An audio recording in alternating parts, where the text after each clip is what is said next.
तो आज हम उपग्रह के बारे में जानेंगे, गुरुत्वीय विभव के बारे में अध्ययन करेंगे। उपग्रह का मतलब जिनको सैटेलाइट कहा जाता है। तो सर्वप्रथम गुरुत्वीय विभव के बारे में जानते हैं, उसके बाद उपग्रह का अध्ययन करेंगे। तो गुरुत्वीय विभव को v से व्यक्त किया जाता है ना। तो सर्वप्रथम इसकी परिभाषा सूत्र के आधार पर याद रख सकते हैं।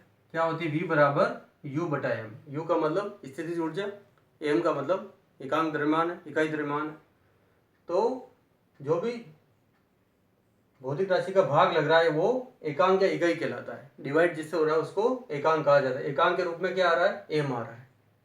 एम का मतलब द्रव्यमान। तो एकांक द्रव्यमान पर लगने, एकांक द्रव्यमान को कहाँ से लेके आ रहे हैं? अनंत से। इसको इन्फिनिटी कहते हैं सिंबल को, ये अनंत कहलाता है। इन्फिनिटी कहते हैं इसको, प्रतीक चिन्ह को।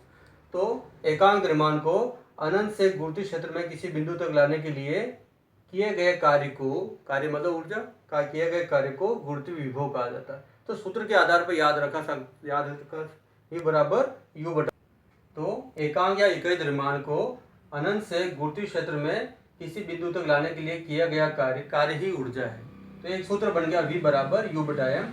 तो सूत्र से भी याद रखा जा सकता है, एकांक द्रव्यमान को अनंत से किसी बिंदु तक लाने के लिए या गुरुत्वीय क्षेत्र में किसी बिंदु तक लाने के लिए किया गया कार्य को गुरुत्वीय विभव भी कहा जाता है। अब इसका मात्रक क्या होगा वो भी सूत्र से याद रखा जा सकता है। U ऊर्जा किसका मात्रा होगा? जूल का। तो ये जूल हो गया। द्रव्यमान को किसमें मापा जाता है? किलोग्राम में। तो ये किलोग्राम हो गया, जूल प्रति किलोग्राम। विमा भी ज्ञात कर सकते हैं इसकी। ऊर्जा की विमा क्या होती है? m1 L2 और T-2 पूर्व अध्ययन कर चुके हैं। ये m है तो द्रव्यमान m हो गया। तो क्या आ जाएगा कंडीशन? ऊर्जा के रूप में और इस रूप में कंडीशन करेंगे क्या आ जाएगा? ये कंडीशन क्या हो जाएगी? 0, और जो बचेगा वो इसकी विमा कहलाएगी। उपग्रह किसे कहते हैं? सर्वप्रथम उपग्रह के बारे में जानते हैं। उपग्रह को क्या कहते हैं? सैटेलाइट कहा जाता है। क्या कहा जाता है? सैटेलाइट। तो जो ग्रह के चारों ओर परिक्रमा करते हैं, जो ग्रह के चारों ओर चक्कर लगाते हैं, उसको उपग्रह कहा जाता है, सैटेलाइट कहा जाता है। तो दो तरह के होते हैं, प्राकृतिक और कृत्रिम उपग्रह, नेचुरल सैटेलाइट और आर्टिफिशियल सैटेलाइट। प्राकृतिक उपग्रह का मतलब जो प्रकृति में पाए जाते हैं, प्रकृति प्रदत्त होते हैं, जिनको बनाया नहीं जाता है, जो प्रकृति में विद्यमान है, उसको प्राकृतिक उपग्रह कहा जाता है। जैसे चंद्रमा जो है प्राकृतिक उपग्रह किसका? पृथ्वी का। तो चंद्रमा पृथ्वी का प्राकृतिक उपग्रह कहा जाता है। और दूसरे होते हैं कृत्रिम उपग्रह।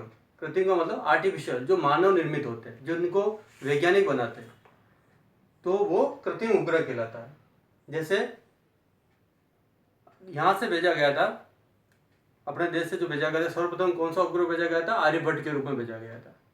उसके बाद भास्कर और अन्य कई प्रकार के उपग्रह भेजे गए थे।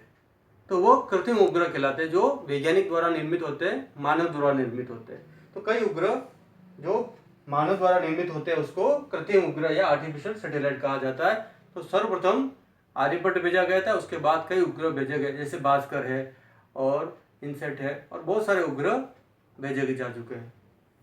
तो उपग्रह के रूप में जो कृत्रिम उपग्रह होते हैं वो विशेष तौर पर दो प्रकार के माने जाते हैं, भूस्थायी उपग्रह और ध्रुवीय उपग्रह। भूस्थायी को इंग्लिश में कहते हैं जियो सैटेलाइट। तो जियो सैटेलाइट का मतलब जो ऐसा उपग्रह जिनका आवर्तकाल पृथ्वी के गुणन यानी 24 आवर्स के सापेक्ष स्थिर प्रतीत होता है। जैसे यहाँ से कोई उपग्रह भेजा गया है, उसके गुणन की दिशा वही होती है जो यहाँ पर पृथ्वी के रूप में है। पृथ्वी जिधर गुणन करती है वो भी उसी दिशा में घूर्णन करता है। दोनों की घूर्णन की दिशा समान हो जाती है, तो पृथ्वी पर खड़े प्रेक्षक को वो स्थिर दिखाई देता है। क्यों? पृथ्वी जिधर घूर्णन करती है वो भी उधर ही घूर्णन करता है। पृथ्वी अपने अक्ष पर घूर्णन करती है और आवर्तकाल कितना होता है? 24 आवर्स। तो वो उसके घूर्णन की दिशा भी वही होती है जो पृथ्वी की होती है।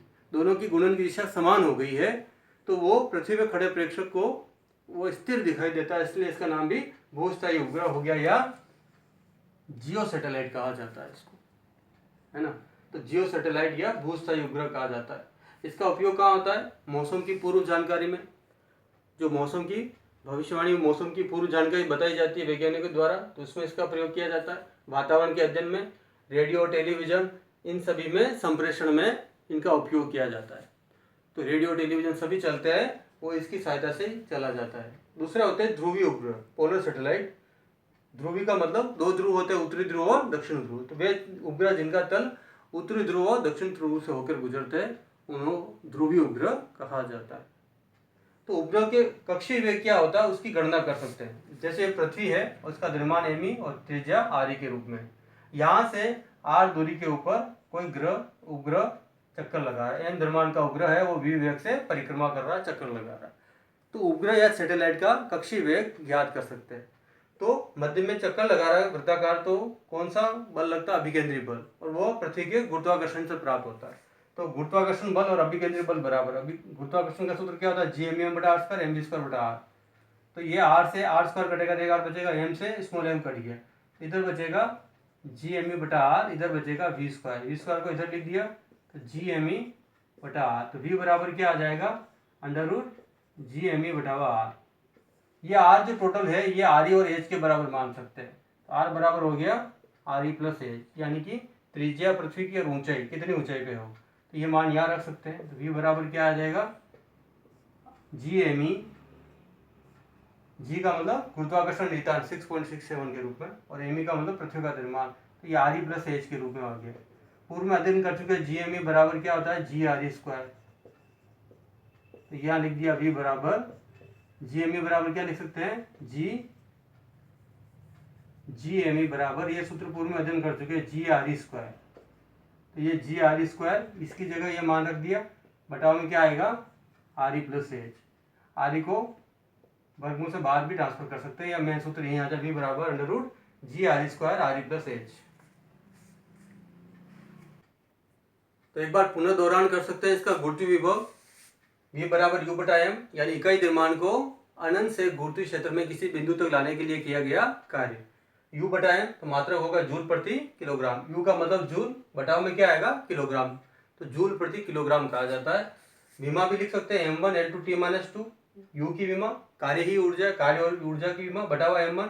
आगे भी हल कर सकते हैं, m1 कैंसिल हो जाएगा, 1 - 1 कितना होगा? 0। ये यथावत L2T-2 ये भी लिखा जा सकता है। जो ग्रह के चारों ओर परिक्रमा करते हैं वो उपग्रह सैटेलाइट कहलाते हैं, प्राकृतिक और कृत्रिम। प्रकृति प्रदत्त प्राकृतिक, मानव निर्मित कृत्रिम के रूप में, जैसे आर्यभट्ट, भास्कर, इनसेट वगैरह सभी ये कृत्रिम उपग्रह मानव निर्मित वैज्ञानिक द्वारा निर्मित होते हैं। भूस्थायी उपग्रह यानी जियो सैटेलाइट, यानी पृथ्वी जिधर घूर्णन करती है और उनको भी वही घूर्णन की कंडीशन होती है, तो ऐसा उपग्रह जिसका आवर्तकाल पृथ्वी के घूर्णन काल के सापेक्ष स्थिर प्रतीत होता है।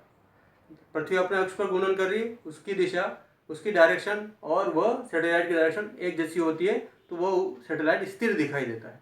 स्थिर दिखाई देता है, इसको भूस्थायी उपग्रह कहा जाता है। मौसम की जानकारी, वातावरण और इनके संप्रेषण में, टीवी रेडियो संप्रेषण में प्रयोग किया जाता है। ध्रुवीय उपग्रह जिनका तल उत्तरी ध्रुव और दक्षिण ध्रुव से होकर गुजरता है। कक्षीय वेग यानी इन दोनों की कंडीशन, गुरुत्वाकर्षण बल और अभिकेंद्री बल की तुलना, v² बराबर G_m/r, v² G_me/r, v बराबर √G_me/r। r बराबर क्या होगा? ये r और h बराबर, तो ये मान रखा। G_me बराबर क्या होता है? G_r², पूर्व में अध्ययन कर चुके हैं। तो v बराबर √G_r² बटावा r + h।